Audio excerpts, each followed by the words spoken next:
বড়সড় ভাঙনের একটা সম্ভাবনা দেখা যাচ্ছে তৃণমূলে। বিরোধী দলের স্বীকৃতি পেতে ঋতব্রত, সন্দীপনরা তারা আবেদন করতে পারেন। এই রকম পরিস্থিতিতে মুখ খুললেন তৃণমূলের বহিষ্কৃত নেতা ঋজু দত্ত।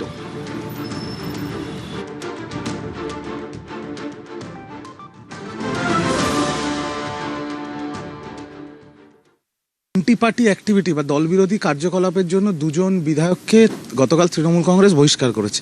এবং তারপরে সূত্র মারফত যা খবর পাচ্ছি যে সেই দুজন বিধায়কের মধ্যে একজন, ঋতব্রত বন্দ্যোপাধ্যায়ের নেতৃত্বে তৃণমূলের জয়ী বিধায়কদের একটা বড় অংশ, সেটা প্রায় 50 জন, তারা নাকি গোপন মিটিং করছে, কখনো রুবিতে কোনো হোটেলে, কখনো এমএলএ হোস্টেলে, এবং তারা নাকি ঠিক করেছে যে অভিষেক বন্দ্যোপাধ্যায়ের নেতৃত্ব তারা মানবেন না, আর তারা স্পিকারকে চিঠি দেবেন যে তারাই আসল তৃণমূল কংগ্রেস, এবং সেখানে ঋতব্রত বন্দ্যোপাধ্যায় বিরোধী দলনেতা হবে, আর তৃণমূলের যে জোড়া ঘাসের ওপর জোড়া ফুল যে সিম্বল, সেটার জন্য তারা দাবিদার হবেন।